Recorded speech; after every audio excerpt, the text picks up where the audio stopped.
A major goal of government is to forge trading links with non-traditional partners and seek new markets for our exports. The Central American countries of Panama and Costa Rica are seen as promising possibilities for this country to not only explore increased export opportunities, but strengthen its diplomatic and cultural relations as well. With these two goals in view, representatives from the private and public sectors, led by Minister of Tourism Richard Seeley, and including Minister of Industry, Small Business and Rural Development Dennis Kelman, recently undertook a 9-day diplomatic and cultural mission to those two countries. From beginning to end, the schedule was a packed one. The ministers, Barbados' ambassador to Washington, John Beale, who also has responsibility for Panama and Costa Rica, along with other senior officials in the Division of Trade in the Ministry of Foreign Affairs and Foreign Trade, held a number of meetings with government ministers in both countries, as well as a number of important business people.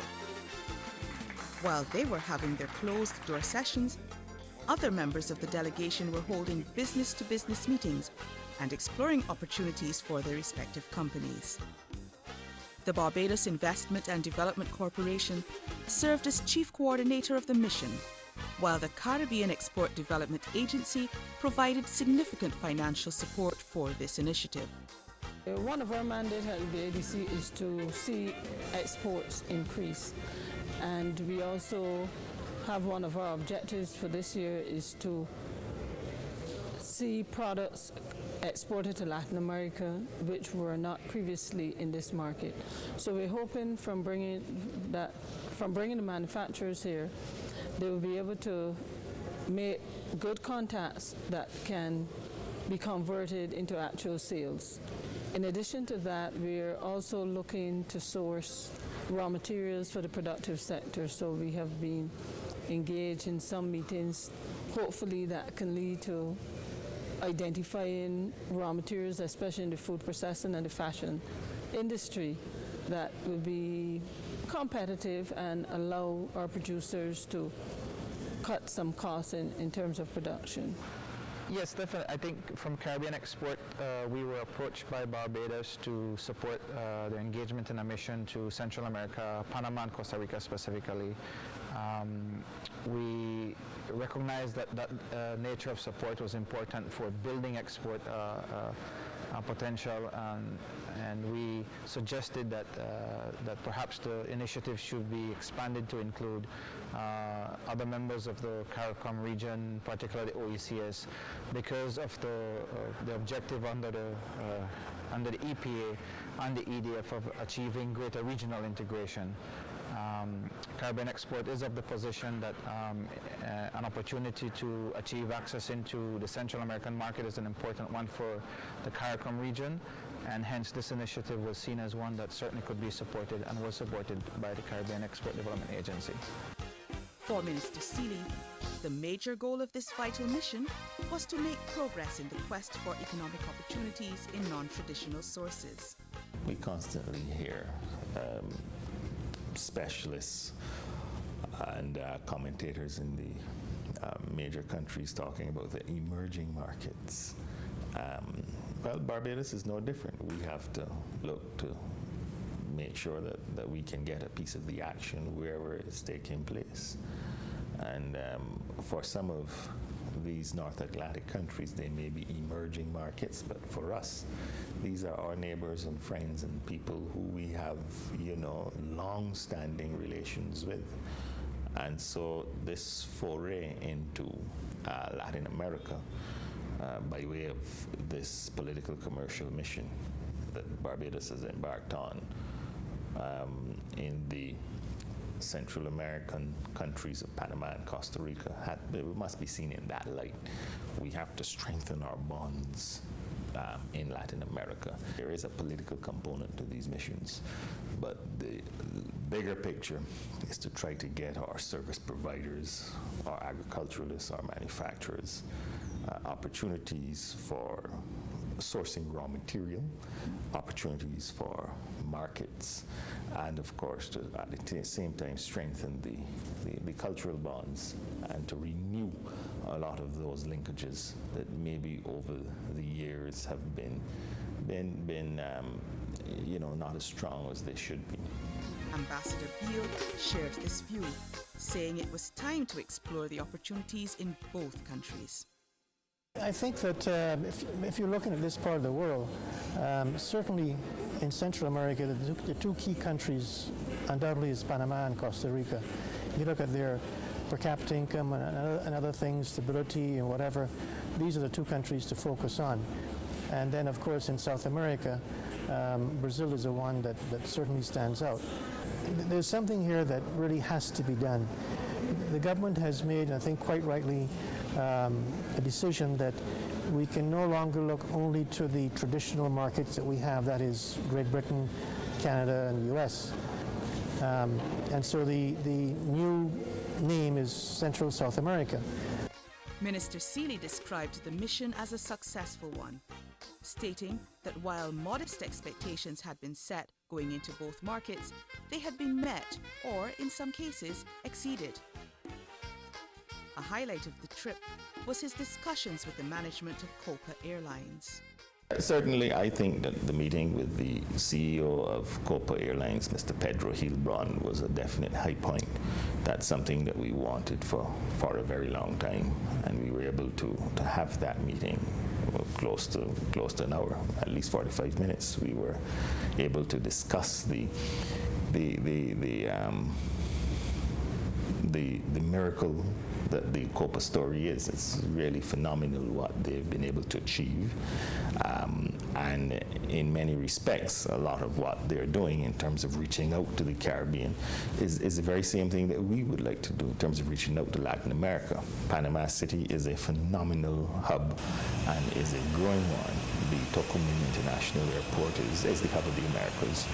And we are very excited to have that direct airlift into Panama City, not only because of that Panama market of about 3.5 million people, but also the many other markets that are serviced from Panama City.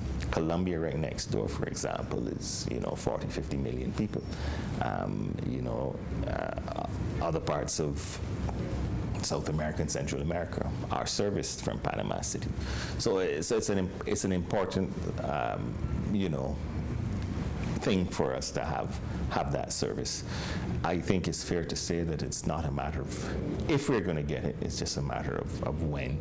Not surprising because of the way that they've expanded their limitations in terms of the equipment, but we have been able to up the ante in terms of the dialogue, and I'm optimistic that in the not too distant future we will have that Copa service between Bridgetown and Panama City. Minister Kelman pointed out that connections were made with persons in Panama who were able to open doors for them at the political and private sector levels. For him, a high point was actually seeing the Colon Free Trade Zone in operation. This is the biggest trade-free zone in the Americas, the second largest in the world, and it allows for the free movement of goods and substantially reduced income taxes on earnings from the re-export activities in sales. In Barbados, we heard about the free zone for many years, but we never got the true feeling of what a free zone was. In Panama, we got the opportunity to recognize that you could be in one location and still to be in the whole world. That is that they have been able to bring all the goods to themselves, separate the free zone from Panama as if you're operating in two different countries, create the manufacturing capacity within Panama, send it to the free zone, then bring the other goods from right through the world, and then use that as a focal point to capture the market right across the world.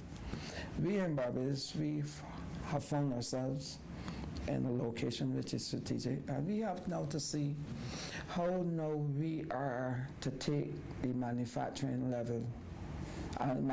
sector to another level. Barbados' relationship with Panama dates back to the construction of the Panama Canal, when thousands of Barbadians worked alongside other West Indians in building that waterway. So, During the mission, a diaspora meeting was held for descendants of Barbadians. It was, again, a tremendous affair.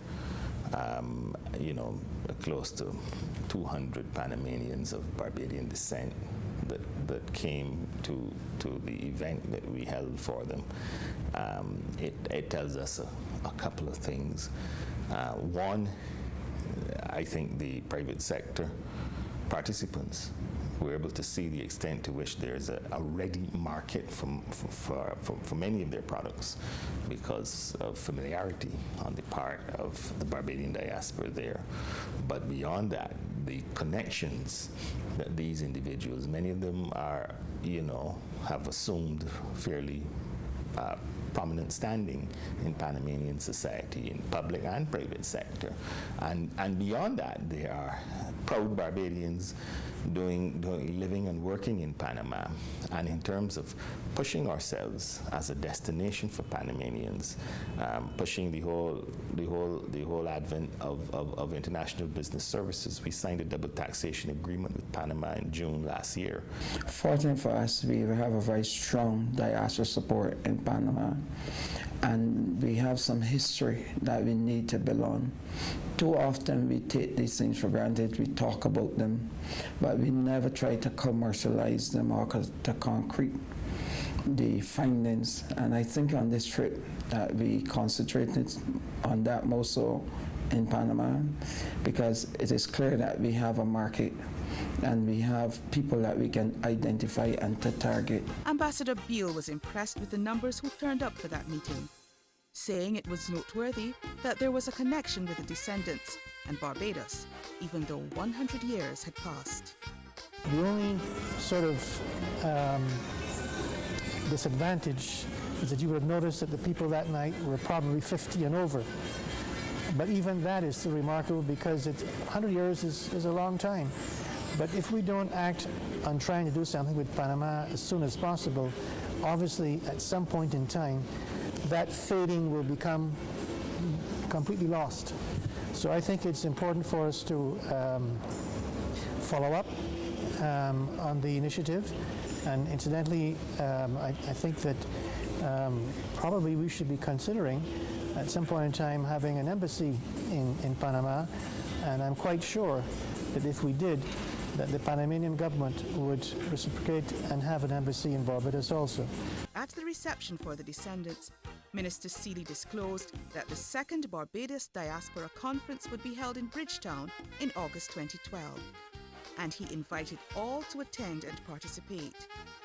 He also encouraged them to further strengthen their network so they could better coordinate activities in support of their local community and this island.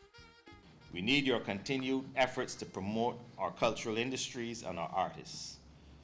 We need you to demand Barbadian products and distributors in your respective communities. I'm going to repeat that for the benefit of many of my colleagues that have come very far with their samples looking for business, that we need you to demand Barbadian products and distributors in your respective communities.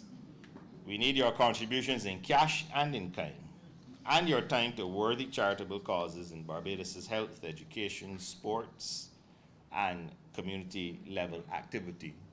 For example, the recently started constituency councils. We need you to feel comfortable to return to the land of your ancestors. When Minister Seeley met with the Vice Minister in the Ministry of Foreign Affairs of Panama, His Excellency Francisco Alvarez de Soto, they discussed a number of issues, including having Barbados play a prominent role in the centenary celebrations in August 2014, commemorating the first ship crossing the Panama Canal. We are thinking maybe an appropriate monument, one in Panama City, one in Bridgetown, that can recognize that contribution. It is something that has not really been given its proper place in history. We talk about the American capital and the engineering know-how, but the labor component, and it was predominantly Barbadian. Yes, there were people from all over the world, but the 20 to 30,000 laborers that journeyed from Barbados to construct that canal form the largest segment of that workforce. And we have to make appropriate note of their contribution, because it simply has not happened. And you would have noticed the reaction from the diaspora when I mentioned that fact at the meeting. And I think it's something that we have to do. It is necessary. It is the right thing to do. He added that there were other benefits to be derived from Barbados forging these ties now. It will give us a position in one of the most exciting economies in the Western Hemisphere right now. I mean, Panama is just, everything is happening for them. The Colon Free Zone is the second largest in the world after Hong Kong. The Panama Canal is being expanded, and we'll see even more trade. I mean, the services component of the economy is just expanding through the ceiling. GDP per capita now of close to $12,000 US, and growing. The construction in Panama City, including a metro that is going to cost $1 billion US. I mean, there is a lot happening in Panama, and Barbados can do business there. Education services, Panamanians that want to learn English and so on. The cultural exchanges, given the same base I spoke about earlier. Tourism cooperation, there's a tourism cooperation agreement between Panama and Barbados. We can have exchanges in that area. And then, of course, a services-based economy, a double taxation agreement, Barbados promoting itself as a jurisdiction to do international business. It seems like a natural fit. So, government officials in both countries will soon be pressing ahead to negotiate a preferential trade agreement that will embrace goods and services and further strengthen their relations. We met with Diana Salazar, who's the Vice Minister of Trade and the Chief Negotiator for Panama's trade agreements. Of course, our Chief Negotiator, Permanent Secretary Bentley Gibbs, was present. And we have been talking about a partial scope agreement, bilateral agreement between Barbados and Panama. You know, items will be allowed duty-free access, a limited list, and of course some items would be exempt. Both parties will have a duty-free list and an exemption list, and we need to move towards that, I think, to help give a boost to the trade between Panama and Barbados. P.S. Gibbs assures me, and in fact Ms. Salazar also is of the view that we should be able to get it done within, say, 2 or 3 rounds at most, so it's not something that will be protracted, and I think it would definitely yield some significant benefits. And what is also going to occur when they come to discuss the partial scope is some initial discussions of a reciprocal mission to Barbados by Panama with the political and commercial dimensions, so that we can host their people looking for Barbadian markets and also looking for Barbadian materials and services for their to fuel the tremendous growth that they're seeing. So I think we should have a reciprocal mission from Panama coming quite soon.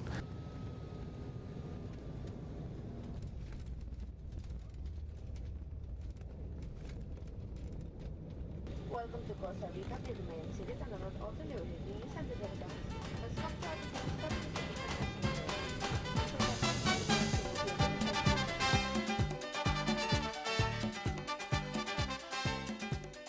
Minister Seeley said that the delegation went on to Costa Rica with modest expectations, and he was pleasantly surprised at the level of access to government officials there, as well as the tremendous interest the private sector showed in Barbados' goods and services. He is therefore optimistic that vibrant trade could develop between the two countries. There is a CARICOM-Costa Rica agreement for certain free trade agreement, basically. It has not been taken full advantage of, particularly by by CARICOM, and especially Barbados. Last year, we exported 244,000 Barbados dollars worth of goods to Costa Rica, and we need to work on that. There's definitely some barriers that we've identified.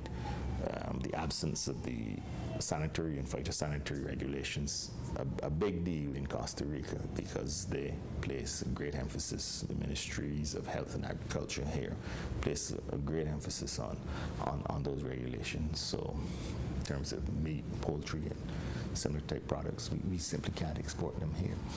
But some of the other products has been encouraging. The solar energy products, the insecticide and so on, and pharmaceuticals. It's been very good to see how the Costa Rican market has responded. I can say that for sure we will see the needle move as far as trade between Costa Rica and Barbados as a consequence of this very mission. So much energy, in my view, is there for the greater involvement of Barbadian companies into the Costa Rican makeup, that we even had people going beyond the initial sort of introductory kind of exchange and getting to the next level already. That is very good. I know that the shippers that were there, they were quite excited and were able to make a number of contacts and did not go anywhere. So they had their representatives there talking to the different companies, and that's good. It is a big issue. I know that shipping is expensive, having to transship through Miami or other ports, but the direct link will no doubt come along in the not too distant future. There are some discussions I know that are being held, and the IDC and Minister Kelman, of course, was part of the mission, and they will be looking at some possibilities. Other members of the mission were also happy with the responses they received in both markets. I think the results so far have been good. The feedback I've been getting from participants is that there are good opportunities here for them. I think it's an eye-opener for a lot of people. The markets we have in the region tend to be a lot smaller. When you're dealing with countries like Panama, like Costa Rica, you're talking about much larger population centers, the demographics are different. And that is important for the small, medium-sized enterprises that are attempting to engage in these markets. I think there are some differences between Panama and Costa Rica because of the nature of what the two countries are economically, but essentially I think this could serve as a true gateway for CARICOM companies, in particular those out of Barbados, into the larger Central American market. Well, it has been very hectic. It has been very hectic in both markets. The chambers of commerce in both countries have facilitated with the coordination of the meetings. In Costa Rica in particular, we have had an overwhelming response because we've seen many Costa Rican business persons come out to meet with the Barbadian producers and also the agencies, because we also have other agencies as part of the mission, like the Chamber of Commerce, the Coalition of Services. So we believe that we've had a pretty good response, but we are aware that if we are going to convert this mission and the activities out of this mission into business, we must follow up. So one of the things we will want to start planning for is our follow-up strategy to these markets based on the outcome of the mission.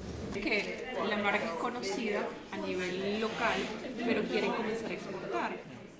However, Ambassador Beale believes that if Barbadians are serious about penetrating these markets, they must learn to speak Spanish. You can't do business getting by. You have to be absolutely fluent in the language and also to know the culture. It's not enough to know the language of a country. So I think that if we really want to sell our services and our products or penetrate anything, it's like we get to the door, but unless you speak the language, you will not penetrate. And so to me, I would just make Spanish in Barbados compulsory In fact, I would go as far as to tell you that it should be the same way you take English and math at 11 plus. Why not take Spanish? It will left to people to do it by yourselves. It will not happen. I'm speaking from experience. Living in Barbados, I wouldn't speak French or Spanish in a Chinese world. I speak fluent Portuguese, but that's because I went to Brazil and you have to speak Portuguese. There's no way out. And so I think that that's something that really needs to be, you know, a strong decision of that if we're going to really sort of do business with these countries. The mission also included participation from representatives of the various chambers of commerce in the Organization of Eastern Caribbean States. The OECS Export Development Unit also participated. Minister Kelman wants that relationship cemented with the region. So BIDC will have to find a way to see how they can use the advantages they have, not only to work for Barbados, but also to work for the OECS. We need to tackle this problem as a grouping and not as some 7 or 8 or 12 or 13 segmented fractions, you know. We need to come together, and I think on the reflection that it was a wise idea to involve them, because I think that they can now go back home and tell the leaders that they need to work more closely with Barbados, with Barbados, and to go back home and recognize that it is not building the individual plants, but it's pooling the resources to get the capacity. I am one for shareholdership. We have tried it already, it didn't work, but I think the crisis is such that we have to recognize that the crisis has put us in a position where we are now one family and we have to eat out of one pot. Certainly, from the perspective of government's main spokespersons, the diplomatic and commercial mission to Panama and Costa Rica achieved its initial goals, and they eagerly look forward to the next steps. In another program, you will hear from some of the private and public sector companies which were part of the mission, as well as some of the OECS representatives.